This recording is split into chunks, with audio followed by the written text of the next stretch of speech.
And you're telling me this didn't win Game of the Year in 2020? With Ghost of Yotei coming out, it's the perfect time to revisit the OG, Ghost of Tsushima, the game that got robbed of Game of the Year in 2020. Now listen, The Last of Us 2 lit the entire internet on fire with its controversial story choices.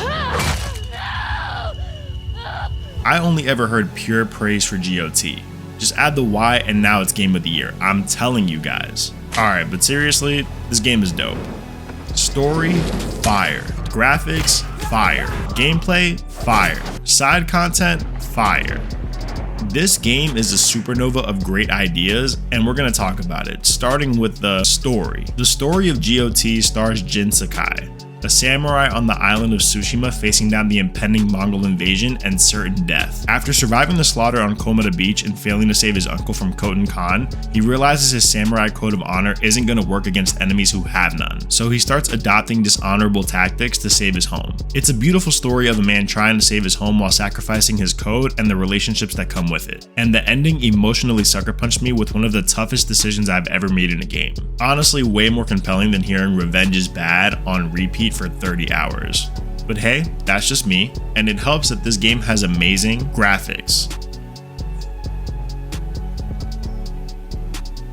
This game is an ocular orgasm. Now let's talk about the gameplay. GOT is about Jin taking back his home by whatever means and drip necessary. Gameplay has two pillars, exploration and combat. Exploring this world is amazing, especially since there's no mini-map, so you can actually take in the beauty of the game. While taking in the sights of Tsushima, you will gather supplies, charms, and armor because combat and stealth are where this game shines. You'll carve through hordes of Mongols with different sword stances and ghost tactics to even the odds. And the best part? Choice. Samurai mode. Call them out and cut them down.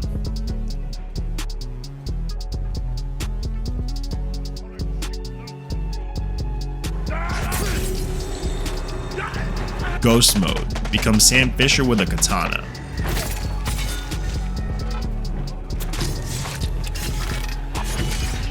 PTSD mode.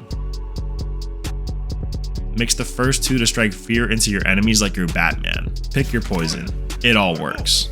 And this gameplay loop feeds straight into the side content. Multi-part tales, mythic quests, insane duels, it's all killer, no filler. The side content adds lore to the island of Tsushima while rewarding you with new skills, gear, and armor. This is what you call a full game. I don't even have the runtime to talk about the Iki Island DLC, but I won't lie, this game isn't perfect either. So let's talk about the flaws. There's no such thing as a perfect product, and this game follows that trend, but honestly, I only had two minor gripes. First, by Act 3, you've seen most of what the game has to offer, so you're really just finishing the story out with max drip. And second, which I think is this game's most annoying flaw, is that the cutscenes are unskippable. So if you're replaying the game again on a harder difficulty or going through New Game Plus, it's going to be a bit annoying having to rewatch all of the cutscenes again. Alright, let's go through the pros and cons real quick. On the pro side, the story hits like a katana to the feels, the graphics are an ocular orgasm,